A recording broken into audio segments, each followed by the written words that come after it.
30 minutes, luto na yung potato at pinapuya ko siya sa taas para mag little brown. Ayan, ready to serve na siya and ready to eat. هاي روز. Hi, madam. How are you? Fine, madam. الحمد لله. اليوم روز بتسوي لكم صينية كور بطاطس. يلا روز. Hello mga kabayan. Ngayon magagawa ako ng potato balls. Ito, nag-ready na ako ng potato. Hinugasan ko siya at hiniwa ko ng half at pinakuluan ko siya hanggang maluto. At yan, binalatan ko at binas ko na siya.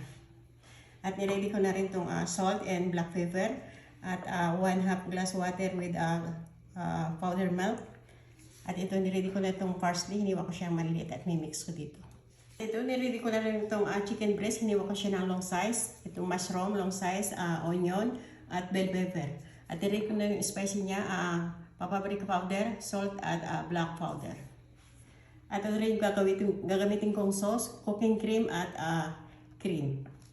Yan, mimix ko na dito sa mashed potato itong salt at black powder. At add ko na rin itong milk.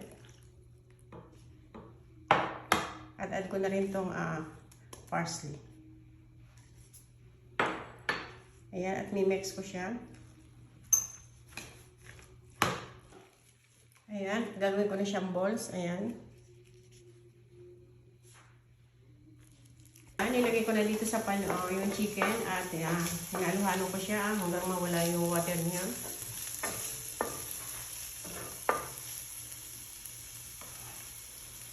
At ngayon, na-add ko na yung onion.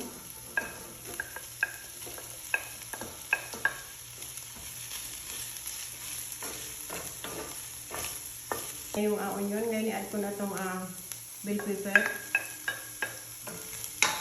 Mix ko lang siya ng konti.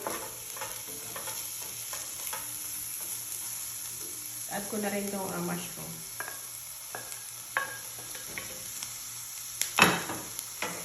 Ayan, mix ko lang din siya ng konti.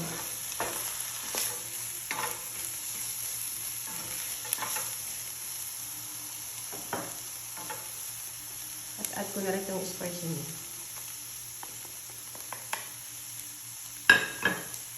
Mix ko na siya.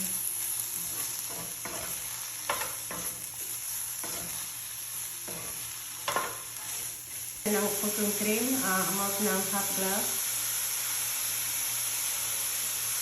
Okay.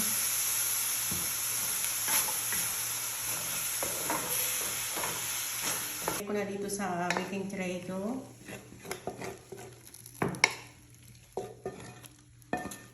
Sa top nito yung potato balls.